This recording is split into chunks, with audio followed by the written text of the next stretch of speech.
এই দাবানল তৈরি করার জন্য জনগণকে বারুদের স্তূপ হতে হয়েছে। সেটা কি একদিনে হয়েছে? 36 দিনে হয়েছে?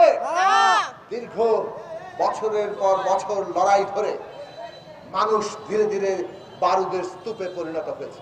বিশেষভাবে 2011 সালে যখন শেখ হাসিনা তত্ত্বাবধায়ক সরকার ব্যবস্থা বাতিল করে দিয়ে পঞ্চদশ সংশোধনী করলো, তখনই পরিষ্কার বোঝা গেছে তারা আসলে একটা ফ্যাসিবাদী শাসন কায়েম করতে চায়, একটা কর্তৃত্ববাদী স্বৈরাচারী শাসন কায়েম করতে চায়। তাদের যে বাসনা নিজেদের শাসনকে চিরস্থায়ী বন্দোবস্তে পরিণত করা, সেই বাসনাকে সাহায্য করেছে কে?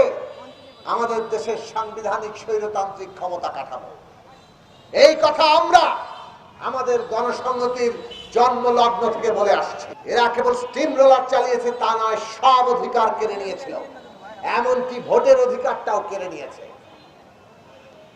এই জন্য তত্ত্বাবধায়ক ব্যবস্থা এসেছিল, কিন্তু তত্ত্বাবধায়ক ব্যবস্থাও টেকে নাই।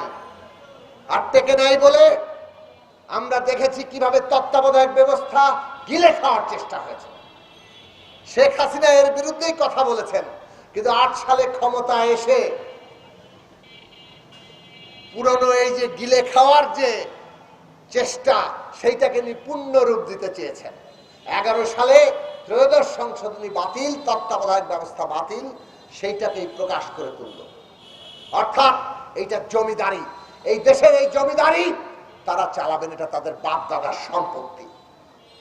বাংলাদেশের মানুষ 11 সাল থেকে লড়াই করেছে একেবারে সরাসরি এই ফ্যাসিবাদী প্রবণতা, এই কর্তৃত্ববাদ স্বৈরতন্ত্র কায়েমের চেষ্টার বিরুদ্ধে। আমরা আমাদের দিক থেকে পরিষ্কার বলেছি শাসককে বিদায় করতে হবে। এই বিদায় আমরা আগেও করেছি, কিন্তু আগে যেটা পারিনি, শাসকের সাথে সাথে শাসন ব্যবস্থা তার বদল করা, ফ্যাসিবাদীর সাথে সাথে ফ্যাসিবাদী ব্যবস্থা তাকে বিদায় করা, এইবার সেইটা হবে আমাদের সংগ্রাম। আমরা 11 সাল থেকে বলেছি বাংলাদেশে সংবিধানের গণতান্ত্রিকীকরণ, অর্থাৎ একটা গণতান্ত্রিক সংবিধান প্রতিষ্ঠা না করে এই ফ্যাসিবাদী শাসন থেকে, এই স্বৈরাচার থেকে, এই কর্তৃত্ববাদ থেকে আমরা মুক্তি পাবো না। আমরা দেখলাম 14 সালে একটা তামাশার নির্বাচন, এবং তারপরে আমরা এই কথা আরো জোরের সাথে বলেছি, এখন বাংলাদেশ একটা ফ্যাসিবাদী শাসনের দিকে অগ্রসর হচ্ছে। এবং এই কারণেই ফ্যাসিবাদী শাসকের সাথে সাথে যদি ফ্যাসিবাদকে, পুরো ব্যবস্থাকে আমরা বদলাতে না পারি, তাহলে বাংলাদেশের মানুষ এই লড়াই আর আসবে না।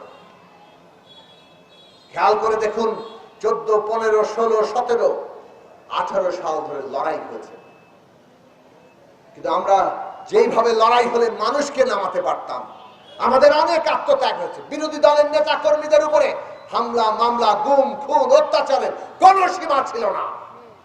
রাশের রাজত্ব কায়েম হয়েছিল, কিন্তু জনগণ তখনও ফুঁসে ওঠেনি।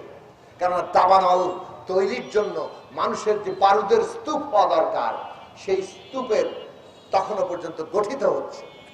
কিন্তু স্তূপে তো একটা স্ফুলিঙ্গ লাগে, বারুদের স্তূপ আপনা আপনি দাবানলে পরিণত হয় না। ওই স্ফুলিঙ্গটা আসে যখন মানুষের মধ্যে স্বপ্ন তৈরি হয়। 18 সালের নির্বাচনের আগ থেকে আমরা পরিষ্কার করে বলছি, বাংলাদেশ এখন যে জায়গায় এসেছে, একটা নতুন জাতীয় সনদ, একটা নতুন সামাজিক রাজনৈতিক চুক্তি ছাড়া বাংলাদেশ অগ্রসর হতে পারবে না। একটা নতুন সামাজিক রাজনৈতিক চুক্তি লাগবে এই দেশের জনগণের মধ্যে। কেননা যে রাষ্ট্রটা আমাদের আছে, এটা যে চুক্তির বলে আছে, এই রাষ্ট্র দেশের বেশিরভাগ মানুষ, বেশিরভাগ দল সবাইকে রাজনৈতিক ব্যবস্থার বাইরে ছুঁড়ে ফেলেছে, খেলার মাঠের বাইরে ছুঁড়ে ফেলে দিয়েছে। 18 নির্বাচনের আগে আমরা এই কথা পরিষ্কার বলেছিলাম, বিদ্যমান বহাল যে রাষ্ট্র, এর যে চুক্তি, এতে জনগণকে আর ঐক্যবদ্ধ রাখতে পারছে না রাষ্ট্র। রাষ্ট্রের কাজ হচ্ছে জনগণকে ঐক্যবদ্ধ রাখা। সেই রাষ্ট্র দেশের বেশিরভাগ মানুষকে আজকে রাষ্ট্রের বাইরে নিয়ে গেছে, মানুষের অধিকার থেকে বঞ্চিত করেছে, তাকে গুম, খুন, হত্যা, হামলা, মামলা আর ত্রাসের রাজত্ব কায়েম করে শাসন করতে চাইছে। এই ব্যবস্থা আর বাংলাদেশকে ঐক্যবদ্ধ রাখবে না, এই ব্যবস্থায় বাংলাদেশও আর এগোবে না। 18 নির্বাচনে সবাই গেল, শেখ হাসিনা কি নির্বাচন দেয় অনেকটা সেইটাও সামনে আবারও হাজির করার জন্য।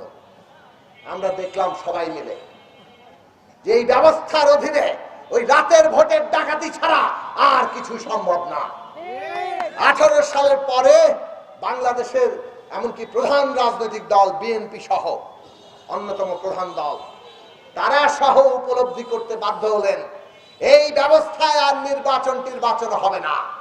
এই রাষ্ট্র ব্যবস্থা টিকিয়ে রেখে আর কোনো দিকে আমরা অগ্রসর হতে পারবো না।